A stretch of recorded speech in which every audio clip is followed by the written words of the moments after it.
ቄስ ነበረ ከዚህ በፊት መስቀሉን አስረክቦ ነው። አክሱም ላይ መስጊድ መሰራት አለበት ብዬ አላስብም። አክሱም ያሉ ሙስሊሞች ምን አድርጉ እየተባሉ ሃይማኖት ክደሽ እንደገና ወደ ኦርቶዶክስ ብትመለሽ ግን ሙስሊሞች ምን እንደሚያደርጉሽ ታውቂያለሽ? ወንድሞቼ እዛ እየተገደሉ ፍትህ እስልምና አንድ ብሎ የጀመረው ከአክሱም ነው። አክሱም ውስጥ መስጂድ ተከልክሏል። መስጂዳችን ላይ መጥቶ ተጽዕኖ እንዲፈጠር አንፈቅድም። ውስጥ ያለ ንቃ ትናንትና ታሎ ምንድራቸው አካሉ በበድር እየተጨፈጨፋቸው አክሱም ጉዳይ ሲመጣላችሁ ስክሩን ለምንድን ነው የምታደርጉት? ወላሂ ሰላም አለይኩም ወራህመቱላሂ ወበረካቱሁ። ጋይሶች እንዴት ናችሁ? ከኛ ጋር ሁሉ ሰላም አልሐምዱሊላሂ ረቢል ዓለሚን።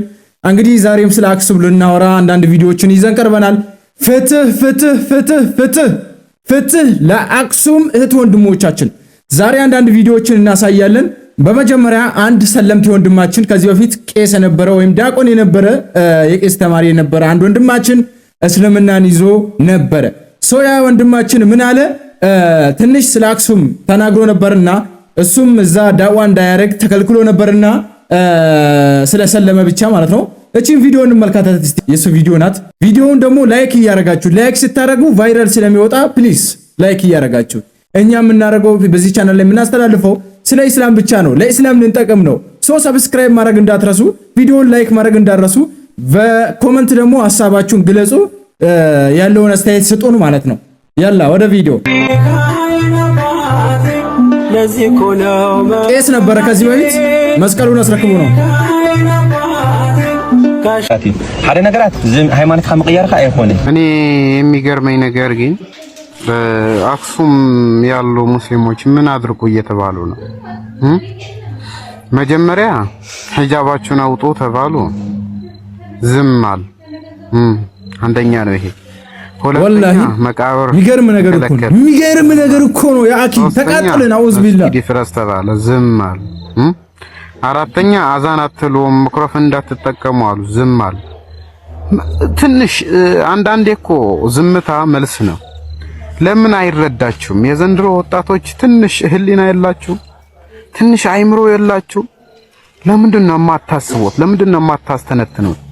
እኛ ዝም ስንል እኛ ሃይማኖታችን ሰው መምታት አይፈቅድልንም፣ ሃይማኖታችን ሰው መግደል አይፈቅድልንም ስላልን ነው እንጂ እኮ ሰለምቴ ነው። በዛው ይሄ ልጅ ሰለምቴ ነው። በቅርብ ጊዜ ነው የሰለመው።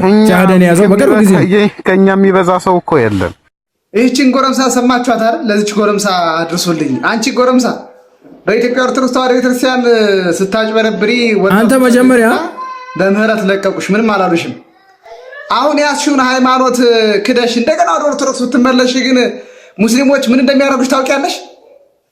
ይህችን አንብቢ። በጣም ነው የምትቀልደው፣ በጣም ነው የሚቀልደው። እንከፍ ካንተ ወላሂ ቢላሂ ሞቶ ይበልጣል፣ ሬሳው አንተን ይበልጣል ወላሂ። ምክንያቱም እሱ የአላህ ባሪያ ነው፣ ሰልሟል። ሬሳው አንተን እንደሚበልጥ ነው የምነግርህ፣ አስረግጬ ነው የምነግርህ ሀቢቢ። ሬሳው አንተ በህይወት ያለህን ይበልጣል። ተስተካከል። እንግዲህ አክሱም ላይ ብዙ ችግሮች እየተፈጠሩ ነው። እኛ ሙስሊሞች ሌላ ነገር ባረግ ባንችልም እንኳን በዱዓ ካጠገባቸው መቆም አለብን። ዱዓ አድርጉ፣ በዱዓ ከነሱ ጎን እንሁን። ገባችሁ? እስልምና አንድ ብሎ የጀመረው ከአክሱም ነው። ከዛ ነው ፈንቅሎ እየተስፋፋ የመጣው። ገባችሁ አይደለ? አክሱም የነጃሺ ሀገር። ከዛ ነው ሰሃቦች አክሱም ላይ ያረፉት ረሱል ሰለላሁ ዐለይሂ ወሰለም ሲልኳቸው። ሌላ ቪዲዮ አለን፣ ይሄን ቪዲዮም እናዳምጥ። ብዙ የሐሳቦች አሉ። እስቲ በዱዓ ብቻ ነው እኛ ካጠገባቸው መቆም የምንችለው። ዱዓ ያስፈልጋል። ዱዓ አድርጉ ወንድሞቼ። እዛ እየተገደሉ እኔ እንዴ ብዬ ነው የምሰጠው ይል ነበር ሰላሁዲን አልአዩቢ። ተመልከቱ፣ እሱ የኢራቅ ተወላጁ ነው። ፈትህ ቁድስ ላይ ያሉ ወንድሞች ስለተመቱ፣ ስለተገደሉ፣ ስለተደበደቡ እኔ እንዴ ብዬ እሰጣለሁ ይል ነበር። ለእናንተ ዛሬ እንደፈለግን እየጠጣን እየበላን እየሳቅን እየተጫወትን ወንድሞቻችን ግን እዛ መከራና ግፍ እየቀመሱ ነው ያለው። አላህ ዘንድ አያስጠይቅም። ወንድሞች ምን ብለን ነው የምንመልሰው? አላህ አይቃከኛ እንደው ነገር እንጠየቃለን። መጣ ሄደ ስማችን አላህ ዘንድ ዋጋ የለው። አህመድ መሐመድ ሙስጠፋ አንተ አላህ ዘንድ ሽልማት አያሰጥም። ሽልማት የሚያሰጥ ተግባር ምን ሰርተናል? ለዚህ ምን ያስቀድመናል? አስቡት፣ ያ ትውልድ እኮ ሙቶ ሁለተኛ ህይወት ቢሰጠው በአላህ መንገድ ፊዳ መሆን የሚመኝ ትውልድ ነው ያለፈው። ለሁላችንም አላህ ሂዳ ይስጠን። እንግዲህ በኤአይ የተሰራ አንዳንድ አራማኔ እህት ወንድሞቻችን የሰሩት ቪዲዮ የሆነ ዘቅጣጭ ደባሪ የሆነ ቪዲዮ ማለት ነው። ተመለከትኩኝና አክሱም ላይ መስጊድ አይሰራም ምናምን ነገር አንዱ ሙስሊም ሆኖ ነው አንዱ ክርስቲያን ሆኖ ያ የሙስሊሙ ኮፍያ ለብሷል። እኛ ኮፍያ መልበሳችን አይደለም እኛ ማንነታችን ነው እስላም እንጂ ኮፍያችን አይደለም። ገባችሁ አይደለ? ይሄን እቺ ኤአይ ውስጥ አንዳንድ የሰዎች መርዝነት ያው ምንም ያኡዝ ቢላህ ምን ሸይጣን ምን ልናገር የምናገረው ነገር ራሱ ጠፋብኝ እኮ ተመልከቱ። መሐመድ አክሱም የጽዮን ማረፊያ ናት። አባቶቻችሁ ይህን አውቀው መስጊድ ላለመስራት መስማማታቸው ትልቅ ክብር ነው። አዎ ሀፊ እኛ ሙስሊሞች የአክሱምን ክብር እንጠብቃለን። አክሱምን ላይ መስጊድ መሰራት አለበት ብዬ አላስብም። ምክንያቱም ምን ያህል ቅዱስና ብዙዎች የሚድኑበት የሚጸድቁበት ነው ማለት ነው። ስለዚህ ሀፊ አክሱም ላይ መስጊድ ምናምን የሚካለ መስጊድ ፈልጎ ነው። ታንክስ ብሮ አንተ ሁሉንም ነገር ገብተዋል። ስለዚህ አክሱም ላይ መስጊድ የሚያስብ ካለ ከመሐመድ መማር አለበት። እወዳችኋለሁ። ፎሎ አድርጉ። ፎሎ ባታችሁ ይጥፋና ከካሞች በኤአይ እየሰሩ እዚህ እስላምክን ሲሳደቡ አረመኔ አላህ ያጥፋችሁ ለማለት ያው አላህ ይምራችሁ ካልመራችሁ ያጥፋችሁ ነው ከዚህ ምድር የምንለው እኛ ሌላ ምንም ማለት አንችልም። አላህ ይምራችሁ ነው። ሌላ እኔ አውዝ ቢላሂ ምን ሸይጣን ምን እናውራ እስቲ ይህችን ቪዲዮ እንመልከት። ናርዲ እንዴት ነሽ? ሰላም ነው። ያው በተደጋጋሚ እና አንቺ ቪዲዮ እንሰራለን። አሁን ደግሞ ለትልቅ ነገር ነው የመጣሁት። እሱ ምንድነው በአክሱም ሙስሊሞች ላይ እየተካሄደ ያለው ነገር ሰምተሻል ብዬ ተስፋ አደርጋለሁ። እሱ ምንድነው ሴት ልጅ ኒቃብ ወይ ሂጃብ ለብሳ መማር አትችልም፣ መስጂድ ገብቶ ቁርአን እስከመበጣ ደረጃ አትሰግዱም፣ አዛን ማለት አትችሉም እያሉ ስለሆነ ምን ትያለሽ? ይሄ እምነትን የሚወክል ነገር አይደለም። አንድ እምነት በአንድ ሀገር ላይ ተከብሮ ሊኖር የሚገባ ሲሆን ይሄ ደግሞ አንዱን እምነት ከአንዱ እምነት ለማጋጨት በራሳቸው በጥቅም ፈላጊ ሰዎች የሚሰራ ተንኮል ስለሆነ ሁላችንም የክርስቲያን እምነት ተከታይ ሊሆን ይችላል፣ የሙስሊም እምነት ተከታይ ሊሆን ይችላል። ሁላችንም ከአክሱም ሙስሊሞች ጎን በመቆም እምነታቸው ላይ በድሎ እንዳይደርስ እንቃወም እላለሁ። ፍትህ ለአክሱም ሙስሊሞች። አመሰግናለሁ። እሺ ናርዲ እንደሰማችሁት ነው። ማንኛውንም እምነት የሚወክሉ ሰዎች አይደሉም። ስለዚህ ነገም ዛሬም ፍትህ ለአክሱም ወንድምና እህታችን። አንዳንድ ክርስቲያን እህት ወንድሞቻችን እናመሰግናለን፣ ከጎናችን ስለሆናችሁ ማለት ነው። እናመሰግናለን በጣም ማለት ነው። ቴንክ ዩ። እኛ ምንጊዜም የምንገደል ምንጊዜም የምንቀጠቀጥ የአላህ ባሮች ነንና አላህ ከጎናችን ይሁን። ኡስታዝ አህመዲን ጀበል ምን አለ? አክሱም ውስጥ መስጂድ ተከልክሏል። ግን ፖለቲካሊ የትግራይ ክልላዊ መንግስት የተጫወቱት ጨዋታ አለ። ጨዋታው ምንድነው? ውቅሮ ነጃሺ ቀብር ያለበትን ለብቻ እስላማዊ የመጀመሪያው መስጊድ ምናምን ተብሎ ራሱን የቻለ ታሪክ ተተርኮ የቱሪዝም ምንጭ እንዲሆን ለብቻ፣ አክሱም ደግሞ ለብቻ ከክርስትና ጋር ተያይዞ ተቀምጧል። ነጃሺ እኮ ውቅሮ ላይ አይደለም አስተዳደር የነበረው። ውቅሮ የሞተበት ቦታ እንጂ የገዛበት ቦታ አይደለም። ውቅሮ የሞተበት ቦታ እንጂ የገዛበት አይደለም። የገዛበት ሰሃቦች ነፃነት ያገኙት አክሱም ከተማ ውስጥ ነው። ተሰደው ወጥተው ይህንን መብት ያገኙ ስደተኞችን ተቀበለች ኢትዮጵያ የምትባለው አክሱም ውስጥ ነው።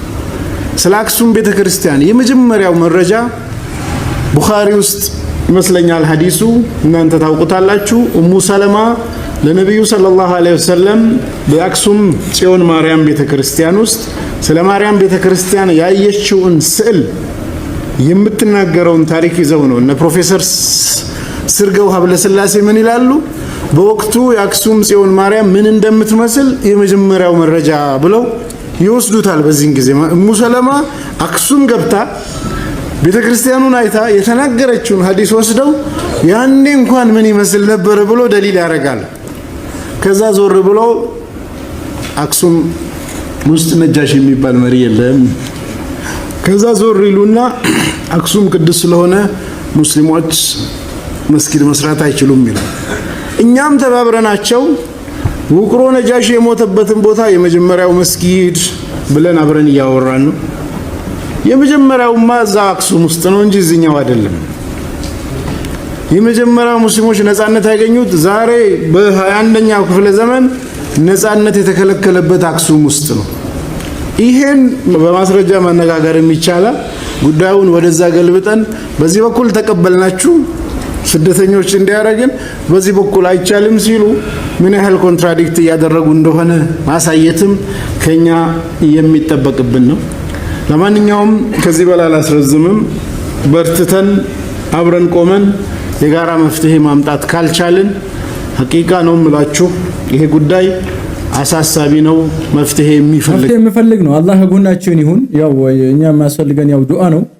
ዱዓ ካረግን የሚያሳካው አላህ ነው። ላኪን ሰበብ ዋጅብ ነው። ሰበብ ማድረስ ማለት ነው። እኛ ራሳችንን ማስከበር አቅቶናል። ባይዘው ራሳችንን ማስከበር አቅቶናል። በየምድሩ እኛ ብቻ ነው የምንሰቃየው። በpalestine እንደዛ፣ በኢትዮጵያ እንደዛ። የት እንግባ? ወዴት እንሂድኛ? ለነገሩ ሐቀኞች ይፈተናሉ። ያው እኛ ሰብር ያስፈልገናል። ሐቀኞች ይፈተናሉ። ምክንያቱም እኛ የምንፈተነው ሙስሊም ስለሆነ ብቻ ነው። ያሲን ኑሩ ምን አለ? መስጂዳችን ላይ መጥቶ ተጽዕኖ እንዲፈጥር አንፈቅድለት። ሰዎችን ከመቼ ወዲህ ነው ባሪያ ማድረግ የጀመራችሁት? እናታቸው ነፃ አድርጋ ወልዳቸው እያለ የሰው ልጅ ነፃ ሆኖ ነው የተወለደው። ይሄን ነፃነቱን እስልምና አውጇል። ረሱልም በመጨረሻ ስንብታቸው ላይ አትመውታል። የምንበላለጠው በተቅዋ ከፍታችን በቀለማችን በብሔራችን አይደለም። ፖለቲከኞቹ የራሳቸው ሜዳ ላይ ይጫወቱ። መስጂዳችን ላይ መጥቶ ተጽዕኖ እንዲፈጥር አንፈቅድለት። አንፈቅድም። ድራሻቸው ለምን አይጠፋም? አንፈቅድም። ዝምታ ለማንም አልበጀምና ዝም ባንን ጥሩ ነው። ፍትህን ጠይቅ፣ ማንነታችንን እናሳይ፣ አንድ እንሁን። አክሱም ላይ መስጊድ እንዲገነባ እዚህ ውስጥ ያለ ንቃ። ትናንትና ታሎ ምንድራቸው አካሉ በበትር እየተጨፈጨፋቸው፣ አንተ ግን ዛሬ ከሱ ጋር አብረህ እየተቀላቀልክ ነው። አንተ ግን ከሱ ጋር አብረህ እየሮጥክ ነው። ዛሬ ከጥላት ጋር ሊገል ያብድ ከሚፈልገው ጋር አብረህ እየተጓዝክ ነው ያለው። ስለዚህ ከዚህ በኋላ አስባታን ጾምናል ሸምሪስ መንገር ይወጣል። ልማዳቸው ተባለ። ድሮ አላሁ አክበር ካለ ሙስሊም ያስፈራል ይባል ነበር። ዛሬ ግን ልማዳቸው ነው ተባለ። ድምጻችን ይሰማ ላይ ተለመደ። ምንም ነገር አላደረግንም። አረ ወላሂ ተው። አረ በጣም ያሳዝናል። የአክሱም ጉዳይ ሲመጣላችሁ ስክሩን ለምንድን ነው የምታደርጉት? ወላሂ እኛ አንድነታችንን ካላሳየን ማን ሊያሳይ ነው? ሱብሃንአላህ። ወላሂ ወንድሞቻችን እህቶቻችን በአክሱም ላይ እየተገፉ መብታቸው እየተጣሰ ያንንም እንደውም ጭቆናና መከራ እየደረሰባቸው ወላሂ ኢላሂ የአክሱሞች ጉዳይ የኛም ጉዳይ ነው። በደንብ ሼር ኮፒ ሪፖስት መፍትሄውን ስጠን ያ አላህ። ቻልነው አቅም ፍትህ ለሙስሊሞች ለአክሱሞች ምንም በልታደኛ ምንም የምንለው ነገር የለም እኮ ሌላ ምንም ምን እናውራሽ? ሱብሃንአላህ ወላሂ የምናወራ ነገር ጠፋብን። ቢያንስማ ሶሻል ሚዲያ ላይ ስለምን እናውራ? መፍጠር አለብን። በቻልነው እየተሰቃየን እየተገደልን ስለ አክሱም የተነሳላችሁ ቪዲዮ አታውቁ። ፍትህ ለአክሱሞች እያልን ድምጽ እንሆናቸው። እነሱ ስልጣናቸውን ተጠቅመው ነው፣ እኛ ደግሞ ድምጻችንንና አላህን ተማምነን ፍትህ ለአክሱሞች እያልን በደንብ ሼር ኮፒ ሪፖስት እናድርገው። የሆነ መፍትሄ እስካልተሰጠ ድረስ 50 ሆነ 100 ጊዜ ቪዲዮ እንሰራለን ኢንሻአላህ ከአላህ ጋር ማለት ነው። ግን እናንተ እስከዛ ድረስ እንግዲህ ፋሚሊያስ የዛሬ ቪዲዮአችን ይሄን ይመስል ነበረ። ፍትህ እንጠይቃለን ለአክሱም እህት ወንድሞቻችን፣ ፍትህ እንጠይቃለን ማለት ነው። የዛሬ ቪዲዮ ይሄን ይመስል ነበር። ላይክ ሼር በማድረግ በየቴሌግራም ግሩፕ እየለቀቃችሁ በየፌስቡክ ሼር እያደረጋችሁ ይህን ቪዲዮ እንድታስፋፉት ትላለው። ይህንን ቻናል ማሳደግ ነው። የኢስላሚክ የምንሰራበት እንዲሁም የተለያዩ ቪዲዮዎች የምናመጣበት የምናቀርብበት ቻናል ነውና ይህንን ቻናል ሰብስክራይብ ማድረግ እንዳረሱ። ይህ ስቱዲዮአችን እንግዲህ ከፍተናል። አዲስ ስቱዲዮ ነው። እንግዲህ ተስፋ ታስቆርጡን፣ እንድንጠነክር ጠንክረን እንድንሰራ ከአጠገባችን እንድትቆሙ እንላለን። እንግዲህ የዛሬ ይሄን ይመስል ነበረ። በሌላ ቪዲዮ እስከምንገናኝ ድረስ ኢንሻአላህ ካሁን በኋላ ወጥረን ለመስራት ስቱዲዮ ከፍተናል። ወጥረን እንሰራለን። ካሁን በኋላ ከዩቲዩብ ላይ አንጠፋም ማለት ነው። አላህ ያው ካልታመምን በስተቀር ማለት ነው። ስንታመም እንግዲህ ማንኛውም ሰው ከምንም ይጠፋል። አላህ ከዚህ ዓለም እስካልወሰደን ድረስ ከናንተ ጎን ነን ማለት ነው። አሪፍ ቪዲዮ እንለቃለን። አስቂኝ የሆኑት እስላሚክ የሆኑት ድምጽ ላጡት ድምጽ ለመሆን እንቀርባለን ማለት ነው እዚህ ቻናል ላይ። እናንተ ምን ማድረግ የሚገባችሁ ቻናሉን ሰብስክራይብ ማድረግ፣ ቪዲዮውን ላይክ ካረጋችሁ ቫይራል የማውጣት እድል አለው ባይዛዊ ማለት ነው። ቲክታክ እንደ ቲክታክ አይደለም። ቲክታክ ኮፒ ሊንክ ስታደርጉት ነው ቫይራል የሚወጣው፣ ሼር ስታደርጉት ነው ቫይራል የሚወጣው። ዩቲዩብ ግን ላይክ ባረጋችሁት ቁጥር ነው እንትኑ ቫይራል እየወጣ የሚመጣው ማለት ነው። ሶ እህት ወንድሞቻችን እንደዛ እንድትሩላለው ፍትህ ለአክሱም እህት ወንድሞቻችን። አክሱም የኔም ሀገር የሁላችን ጸሎት የፍትህ መጀመሪያ የነጃሺ እውነት ዛሬ ምን ነካሽና ፊትሽን አዞርሽው? የቀደምት ታሪክሽን እንዴት ዘነጋሽው? መካ ላይ የለም ብሎ መከራከር ምን አይነት ስሌት ነው? ምን አይነትስ ነገር? መካ የእስላም ማዕከል የቅዱሱ ስፍራ፣ አክሱም ግን የሁላችን የኢትዮጵያ ኩራ። ሀገርና እምነትን አንድ ላይ መለካት ለአብሮነታችን አይበጅም ጥፋት። ኒቃም መከልከሉ አማኝን ማምታቱ ታሪክ ይፈርዳል አይቀርም እውነቱ። መስጊድ አይሰራም ብሎ መፎከሩ የአንድነትን ምሰሶ ማፍረስ ነው ነገሩ። በጸሎት ቤት ገብቶ ምእምናንን መቀጥቀጥ ያሳፍራል እንጂ አያመጣም ለውጥ። ነጃሺ ያከበራት የነጻነት ምድር ዛሬ ለምን ሆነች የጨቆና መንደር? እምነት በልብ እንጂ በድንጋይ አይታጠር፣ ፍቅርን እንዝራ እንጂ ጥላቻን አንዘራዘር። ክብር ለሐቅ ይሁን ለጽናቱ ረድኤት፣ በአክሱም ይቆማል የአላህ ቤት። መድረስ ላለበት ሰው አድርሱ ሼር ሪፖስት በማድረግ ይመቻችሁ። በጥቃት ላይ ጥቃት ድንበር ማለፋቸው